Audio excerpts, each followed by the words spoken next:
more is missed by not looking than by not knowing. And it's a beautiful statement, especially for a doctor. And so we know a lot today because it can all be measured. Not all of it, but a lot of it can be measured. But I think we spend a lot less time today as marketing professionals digging deeply into what drives a purchase decision or consideration. And back in the day, that's what we did because we didn't have the tools we have today. So, I think like anything, the right mix is somewhere in between. And there's certainly great value in the metrics we see today. But at the end of the day, you got to know who's buying your product and why. This is You Should Talk To, a podcast for busy marketing leaders who are looking for support and tips on getting shit done. In each episode, Daniel Weiner interviews marketing leaders and discusses their experience, successes, and failures around hiring agencies. If you're interested in finding and choosing the right agency partner, then let's jump in.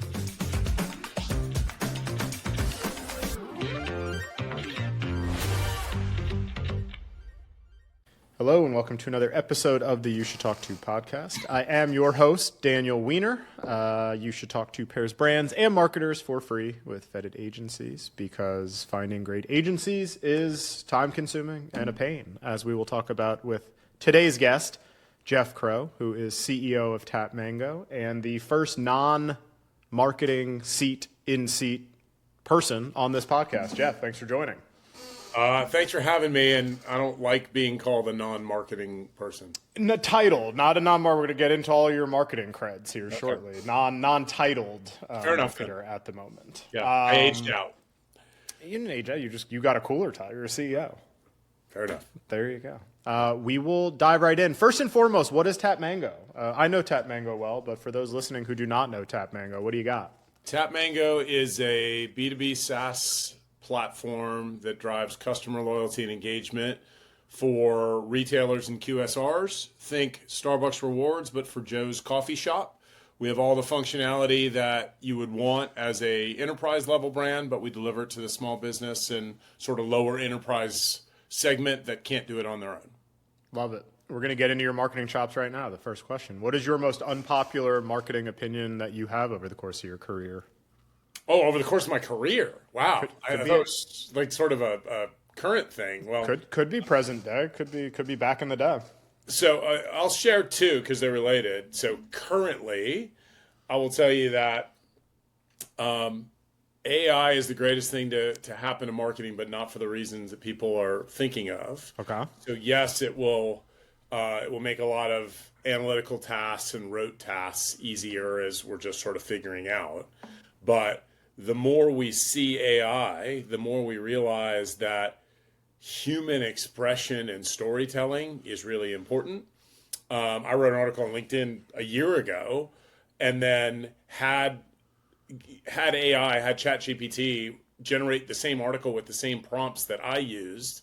And while there was certainly crossover between the two, there was also more empathy, emotion, thought, heart in the human piece.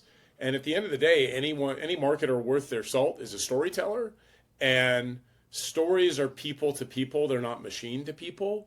So as AI continues to evolve, and it'll get better than it is today, and be more functional than it is today, I think it will continue to highlight the need for human storytelling and will make marketers more valuable, not less valuable. I saw something on LinkedIn today, actually, that I deeply agreed with and hadn't thought of it that way, that they're basically saying like door-to-door sales people are going to come back, but it's going to be in business because if every email in your inbox and LinkedIn is generated by AI, nobody's going to believe anything unless they can look you in the eyes and you actually tell them what you are, selling and your promise and all that sort of stuff. So that's great to hear that somebody wrote that on LinkedIn. I don't know what the source was. But we're making that bet at TapMango is that we're staffing up our salespeople in regions around the country because philosophically, I still believe relationships are what sell the best. I agree. That's how we met, through a relationship. Shout out Jared Belsky.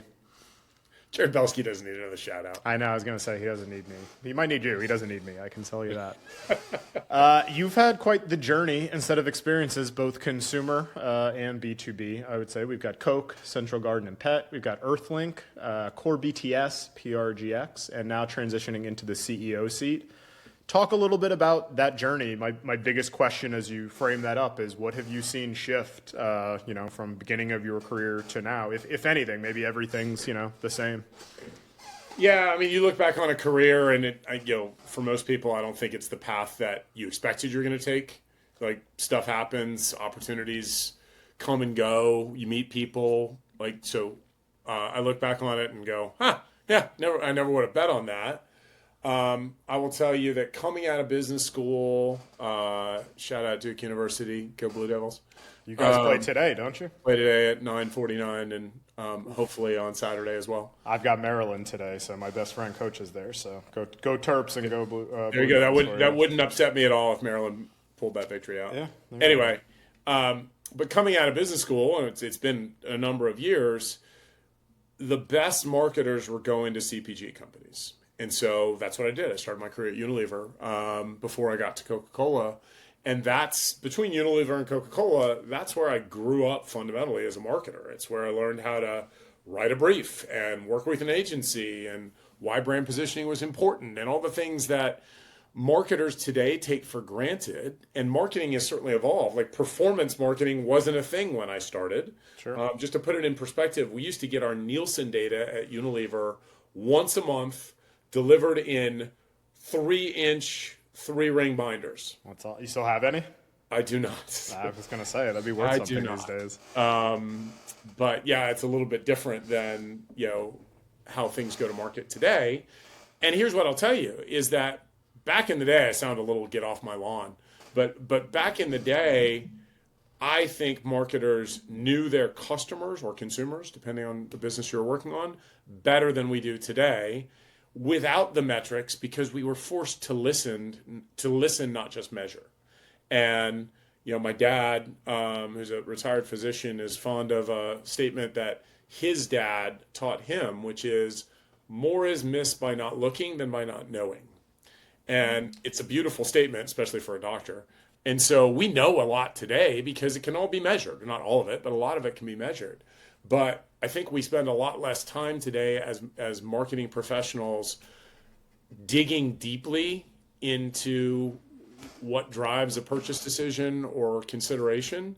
And back in the day, that's what we did because we didn't have the tools we have today. So, I think like anything, the right mix is somewhere in between. And there's certainly great value in the metrics we see today. But at the end of the day, you got to know who's buying your product and why.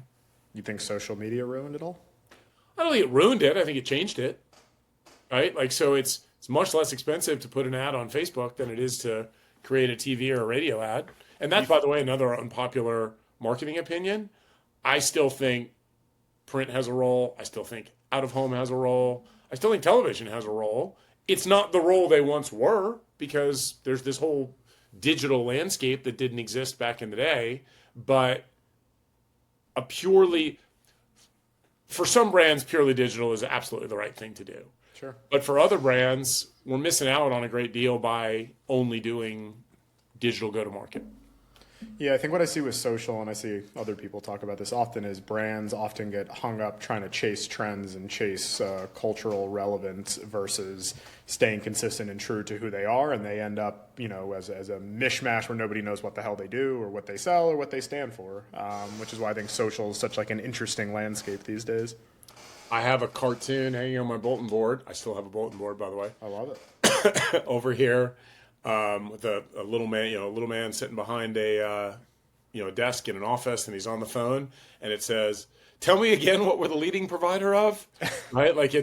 And in social or in digital, everyone's a leading provider of something, right? Like you can find your niche, and that's not necessarily bad or wrong, but it should be more overt than that. We don't do nearly enough brand positioning work today. I would argue largely because you don't have to, because the marketplace's level of competition and degree of competition is different, but largely because today's marketers The youngins don't know how to. That's what you're here for. You gotta teach the next generation. Well, we'll see. That's the plan. As a career marketing title, not a career marketer, I'm curious. You were interacting with a CEO, presumably in one way for a large portion of your career, and now you're in that seat. What's your best piece of advice for other marketing leaders out there on how to best work with their CEOs now that you're in that position? It's a great question. I will tell you. So I was a CMO 4 times, 4 different tech companies. 2 of them were amongst my favorite career experiences ever, and 2 of them were amongst my least favorite career experiences ever. And so I would tell any senior marketing executive aspiring to be the lead marketer with or without the CMO title is make sure you know what you're getting into. The 2 CEOs I worked for as CMO that I loved and still love today, and I still consider friends and mentors. And by the way, we had successful exits in both those situations. That's helpful. One in the public markets and one in the private markets. Sure. But both those guys respected marketing, understood that they weren't marketing experts, and hired someone to fill that role so that their organizations could, the brands of those organizations could be built and integrated into the sales effort.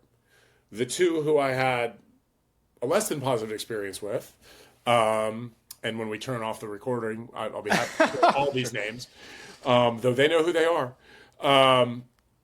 were just not like hired CMOs or senior marketing executives because their board told them to, they thought it was the right thing, but never let the department, never embraced the department, never embraced me. Maybe it was a personal thing, maybe it wasn't. But if you're going to hire a marketing leader, you got to invest in marketing. And it sounds so simple, but I have plenty of friends who have gone through exactly the same experiences I went through and just come out scratching your head. And if I'm being honest, when I entered both of the less than positive ones, my mindset as a younger executive was, well, I can change this. And maybe that's true. Maybe someone else could have. I couldn't, and I didn't. No, that's a very honest and fair assessment. I think that probably, or I guess I'm curious your opinion. Does that go into the notion of everybody thinks they're a marketer, and often CEOs do as well? So everyone thinks they're a marketer. And so, by the way, the advice would be for CMOs to get along with their CEOs. First, choose wisely. Make sure that that's a conversation that CEO is open to having. Any specific? I'm curious to dial in even further. I feel like from what I hear from, you're not the only person I've heard this from. I won't share names, of course. Is there any specific question you recommend folks ask that really dial in, that get through the bullshit, truthfully? By the way, just ask, right? Yeah. Like, just say, hey, one of the things I'm concerned about in this organization is that marketing hasn't had a seat at the table. If I'm hired as your CMO, what assurances can you give me that marketing will have a seat at the table? I don't think it needs to be danced around. And I think when you go in and you have that conversation, you need to have the confidence to be able to ask that question in whatever way suits your style, and the knowledge and sort of self-actualization that if you don't get the answer you want, regardless of what they throw at you, you should walk away and find a different opportunity because it won't end well. It's good advice. Most folks I talk to with your title, whether it's CMO, CEO, VP, whatever it is, are getting hit up 100 times a day on virtually every network. Their phone's ringing, LinkedIn's beeping, all that sort of stuff. I presume the case for you. Any advice, when you're in or out of market, to agencies, vendors, tech partners, all of them that presumably want your business? Is there anything that can cut through the clutter when you are not particularly looking for what they provide? I think relationships are the key to every transaction. And so reaching out when you're not trying to sell is as important as reaching out when you are trying to sell. We all sell, I get it. But looking for a way to build a relationship so that when I'm in a position to need whatever it is you're selling, you're the first person I call is really important. and I will react much better. So every good salesperson looks for a hook. We went to the same school. We grew up in the same hometown. We both know Joe, right? Whoever it is. That's all well and good. And if I get an unsolicited inquiry from someone who says, "Hey, we're both we're both Duke grads. I'd love to get together and talk about Duke basketball and share a little bit about what my company XYZ does." If I have the time, I'm more than willing to have that conversation because we've all been there. And it's a much easier conversation for me to go into than, "Hey, let me tell you about why my product's so great and why you need it." Because the reality is you don't know enough about my business or my timeline or my market to know for sure that I need X unless I've submitted an RFP to you. Yeah, you're going to get a ton of Duke alumni reaching out to you shortly after this podcast. We just ran an agency search together that ended up successful. We won't name names because there were winners and losers, of course, to the process. But I'm curious, throughout that process, you talked to 3, you whittled down to 2, hypothetically, and ended up selecting 1. Over the course of the process, any major takeaways or anything impactful that you didn't think would happen, or overall opinions? So it's the first time I've ever run an agency search with an outside resource like yours. That was partially a function of time and place, partially a function of more or less exactly what I just said. When your name came back up, I'm like, "Oh, I know Daniel. Like, yeah, we should have a conversation." We didn't know each other well, and but that's okay. You had done exactly what I just articulated, right? A number of years ago, so we weren't strangers. And the reality is that the work that you do on an ongoing basis to cultivate a portfolio of agencies such that when you get a potential client reaching out to you and we write a brief together saves me the trouble of doing it. In bigger companies, so back in my Coca-Cola days, I suspect we would have scoffed at a resource like yours. Sure. Because, what does he know that we don't know? And maybe the answer is a lot, maybe the answer is not a lot. I don't know. But for a smaller company like TapMango, it was exactly what we needed. And all 3 agencies you connected me with could have done our job, could have done our work. So it then becomes value, fit, style, management routine, who put in the extra effort in the reply to our request for a proposal. Sure. And ultimately, I think we landed in a really great place. I do too.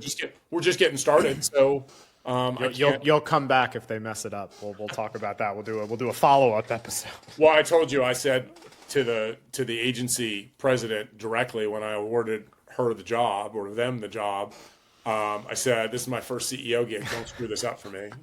Yeah, I hope they don't as well. I hope they hope they don't as well. And I think more than any of you, I hope they don't. Yeah, to be totally fair, in the Coke example of why do they know more, I don't even have a good answer. It's not the first time. Bigger brands have said that. I don't often work with procurement, but sometimes procurement will see me as competition. And my usual response is you actually probably know better than I. You're in the company, we can work together, but I don't know, truthfully. I've been scoffed at some point in the last 5 years, and the answer is usually yeah, I don't know. If you don't want to work with me, I usually save you some time and energy, but I do think the time and the energy is the biggest thing. If I presented you the agencies have to be the right fit, or you're what is Danny doing? This saved me actually no time and made me spend more time, because then you'd have to do it on your own. But yeah, I think the main thing is the time and the energy, truthfully.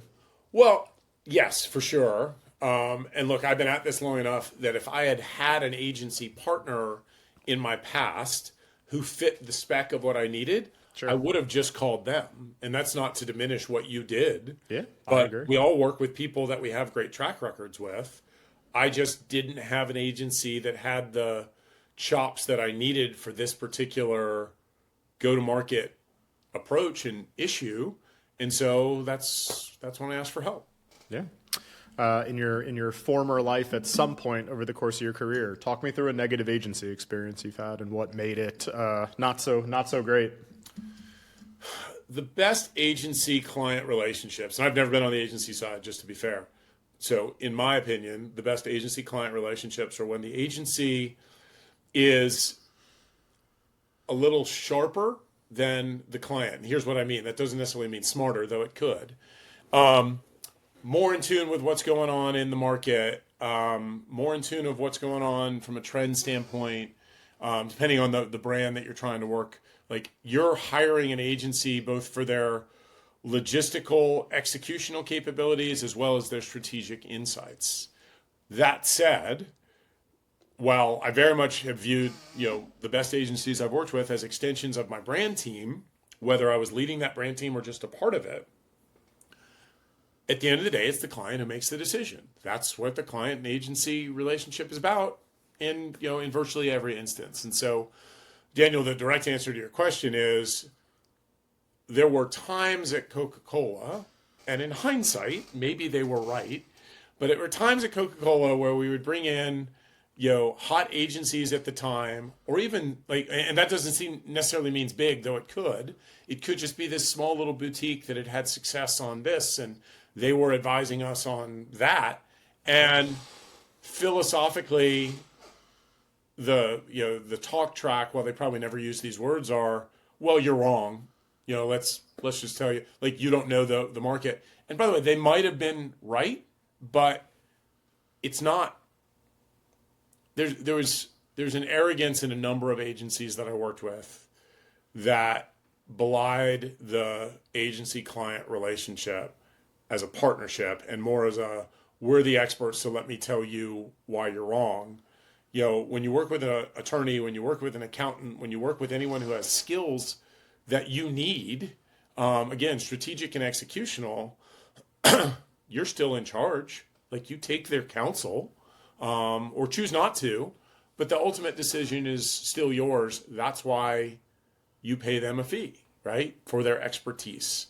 And so the answer to your question is, I've had some agency relationships in my career, more at the bigger brands than at the mid-size and smaller brands, where philosophically they just well, you're wrong. This is going to be terrible. Or we're right. Your opinion, your brand standard, your view of the competitive marketplace is faulty, and here's why. Certainly, the client wasn't always right, and certainly the agency wasn't always wrong. But when things get combative like that, in my experience, the communication goes away, and more importantly, the trust erodes, and then the results are typically not very good. Yeah, I think that situation is something I hear often. It's finding the balance of, I hear from plenty, I talked last week with a marketer who said the agency wasn't strategic enough, and the agency's argument is, you're the client, you gave us the priorities, and the priorities then shifted, and the brand wanted them to then push back, and it's really tough. I've worked at an agency, and yeah, at the end of the day, I think I'm agreeing with you. The client is the one who at some point you should respectfully push maybe once, but yeah, at the end of the day, it's in delivery. We might disagree, but it's your call, and we're here to make your life easier and bolster you up and stuff. So yeah, it's tough. I feel for both sides in those scenarios. But yeah, if you come off arrogant and stuff like that, I've got no patience for that. Well, and if I was running an agency team, and this is easy to say because I've never done it, I would push up until the point until I was heard. No, I know I was heard. If I was disputed, their opinion was X and mine was Y, and they went with X, that's fine. And then one of two things happens. Either X is right, and you come to the next meeting going, wow, you were right. X was right because of blah, blah, let's dig into that. Or X was wrong, and Y was wrong. And you very strategically would say, let's not make that mistake together again. And, let's go back and examine the process and find out where we're less than perfect. Yeah, I agree. What are you most bullish or excited on in the marketing space at the moment? I still think good stories break through more than anything else, and I also really applaud brands who are doing stuff differently than what's expected. Media buys are expensive, no matter if you're spending $5,000 or you're spending $500 million. It's expensive. It's expensive to get yourself in front of your your economic buyers. And so I get pretty amped up and excited when I see brands that are taking some chances, knowing that not every chance they take is going to work. And it could be in a lot of different ways. It could be with music, it could be with story, it could be with actors. And the Super Bowl is a perfect example, right? So like you're watching Super Bowl, you're seeing these ads. I've worked on Super Bowl ads before back in the day. They did okay. Like I never had, the number one ad meter or anything. Sure. But I've also worked on some ads that have really driven business and really garnered, some accolades from the industry. And we took some chances on those. And so I think great advertising has to have a modicum of risk. And depending on what your brand is and whether you're the category leader, you're a challenger in the category, and it's a digital ad or a print ad, and like what the life could be dictates how, frankly, the culture of your organization and your CEO, it dictates how much risk you can take. But man, when that risk reward balance works in your favor as a marketer, it's a pretty cool feeling. And so there was that's how you get the big job often if you're right on one of those risks. Yeah. And by the way, just breaking through is half the battle, but you have to break through in a meaningful way that drives business. Yeah. And that's, I often see advertising and think to myself, and maybe this is why I evolved out of just being a marketer, for good or for bad, think, wow, that was really a great story. It's not linked to the brand at all, and it's not going to move the needle. Yeah. And maybe I'm right, maybe I'm not. I suspect in that sense, I'm probably right more often than I'm not. But it's got to be linked to what you're trying to do, not just feel good or be funny or generate an emotional response, unless that emotional response is directly linked to the brand. That's how I felt about, honestly, the best ad, or in my opinion, from this past Super Bowl was the religious one. Was like Jesus Saves or something like that. I'm not a religious person by any means. It was deeply emotional. It actually made sense for what it was doing. I felt like every other ad just shoved as many celebrities as humanly possible into the spot. Yeah. By the way, I think you're right in a lot of senses. I'm trying to think if there was. So I loved the When Harry Met Sally ad at Katz's. It's like there's two things wrong with that ad. Number one, it could have been for any condiment. It wasn't inextricably linked to Hellmann's mayonnaise, which was the brand. And number two, I'm a Jewish guy. I enjoy a great Jewish deli. There's nothing better than Katz's Deli. What the hell are you using Hellmann's mayonnaise on at Katz's Deli? Not the pastrami. Not the pastrami. Or you're getting kicked out of my family. 100%. And so Goulden should have got their hands on it. 100%. Or yes, there were so many other. I loved the story, the execution, the insight, the homage back to a wonderful movie. It was poorly linked to the brand, and I would say almost erroneously linked to that brand. That's fair.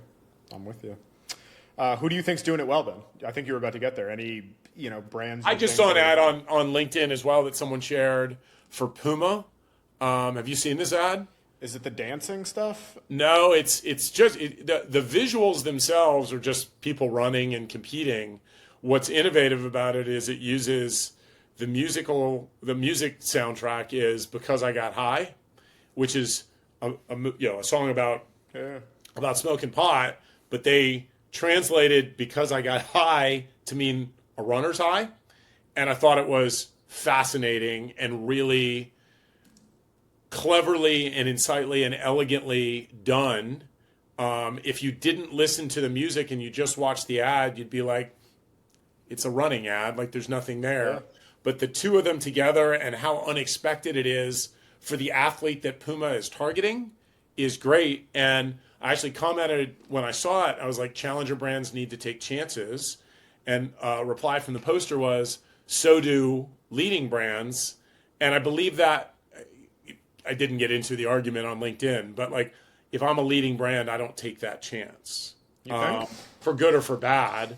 As a challenging brand, I gotta, if I'm down 8 runs, I gotta swing for home runs. If I'm up 8 runs, singles and doubles work just fine. Yeah, that's fair. You think Nike just has to hit singles and doubles?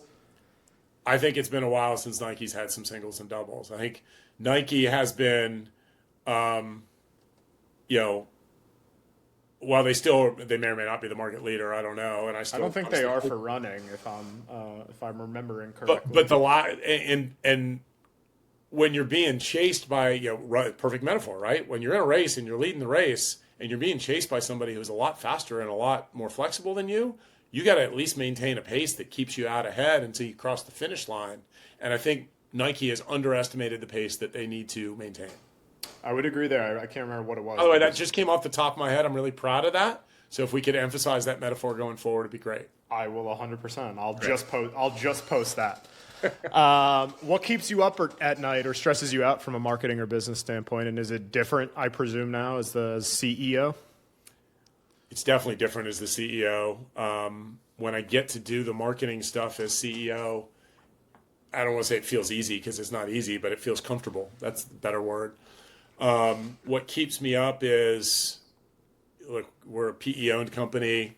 PE firm made a big investment in buying the company and a big bet on me leading the company. And so while I never like to miss numbers in terms of delivering results, now it keeps me, I'm still a pretty good sleeper, but it does occupy my thoughts. Good. Well, we'll finish with some fun ones here. What was your very first job growing up? I was a camp counselor at the Jewish Community Center day camp here, and it was one of my favorite. I ended up doing it for a number of summers. I made wonderful friends. I think the kids whose well-being I was entrusted to look after are now in their 40s. So that's frightening, but that was I think my first summer for 8 weeks of work, I made $350. And you were probably happier than in any other job, presumably. I don't know about any other job, but it was a pretty good job. A lot of them. Yeah, There you go. it was definitely Tanner. Well, that's good. What would your final meal be? Can I ask questions? Sure. I mean, final meal can mean so many things. If you could pick, I've talked about, people have asked this before, I'll rephrase. What would your final breakfast, lunch, and dinner be, if that's easier to do? Who You got one day, you're done tomorrow. Today's your last day on Earth. Am I on death row? Or am I? Yeah, sure. What did I do to get on death row? The petty larceny, I don't know. A white collar, blue collar. Yeah, you were wrongly accused, making a murderer style. I don't know. See, as a foodie, self-professed foodie, that's a difficult question to answer. I would agree. I am as well. It's like saying, what kid do you like the most? And well, it depends on the day. I love them both, but on any given day, I might love one more than the other. I mean, if it pings anything in your brain, I'm having a bagel and lox for breakfast. Lunch. But let me push back on that. Love a good bagel and lox, right? It's got to be a great bagel and really thinly sliced lox. Well, Jeff, this is a hypothetical. It can be whatever you want. Hang on a minute. Yeah. But if I have a bagel and lox, then I can't go to Waffle House. Right? In this hypothetical, I mean, you can't just bounce around to 75 things. That's why, I don't know. I mean, if you ask me what would be the best, we're gonna be here. I got a call in 45 minutes, so we're gonna have to wrap this up at some time. So I think the question is fundamentally flawed because there's not enough information.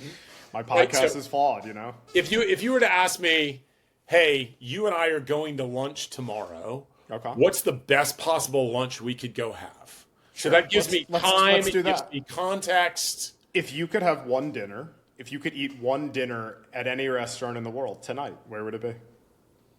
Who am I with? Me. Wow. Okay. Yeah, you say takeout. I don't want to go. We'll invite Jared too. He can come. Okay. So it's three Jewish guys. Guys roll into dinner, yeah. So there's probably some gastro issues. Could be. Jared would pick the Chastain so that he doesn't have to leave his neighborhood. I know that for a fact. Yeah, I'd definitely not go to the Chastain. With all due respect to the Chastain, I'd have a drink there, but I wouldn't eat there. Sorry, Jared. All right, so we'll keep it local, right? Sure. And I would tell you there would be one of two places I would say we would go locally, depending on how we were feeling. One would be Bones, which is quintessential steakhouse, and when Bones is on, it's as good as any steakhouse anywhere in the world. It's not always on, but when it is on, it's the best. And number two, if we weren't feeling steak, I would say a restaurant that gets slept on here in town, but is consistently outstanding in terms of experience, food, service, etc. is Soto in Highlands. Fantastic. Live down the street. Yeah, no, love both. Haven't been to Bones in a million years, but yeah, excellent experience. Yep. One of my unpopular food opinions: if I'm in the market for an overpriced steak, I feel like most of those types of places, I don't know that the difference. Like if I'm going Hal's, Bones, Chops, all that sort of stuff. I think they all serve different, and I like all of those places. Yeah. Hal's to me is more of a guy's night out. Like I'm more interested in the cocktails and the scene than the steak. Not that the steak's bad, but I'd argue that the steak at Bones is better.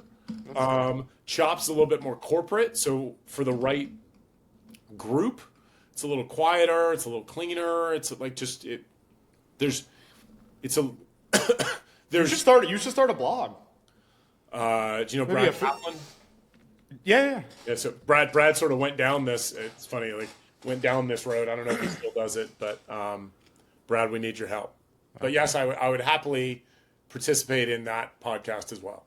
Fair. And then my final question, maybe it's Jared, who knows? Who's somebody who inspires you personally, professionally, or both? It's not Jared. It's not Jared. Good. Didn't want to give him more credit on this podcast. I have two adult sons who are both college graduates and are both living in New York and are both actively chasing their dreams. One is a theatrical stage manager and one who works in amateur scouting for the New York Mets. And so they're both non-traditional careers. They're both very passionate about what they do. Neither one of them are making a ton of money. But both of them made independent decisions for something they loved, that they were going to work their asses off coming right out of college to try to make it in what they're most passionate about. And it's tough not to live vicariously through that. And everybody should love their work as much as those two kids love their work. And then it's maybe not the most objective perspective because, I am their father, but I'm extraordinarily proud and inspired by both of them.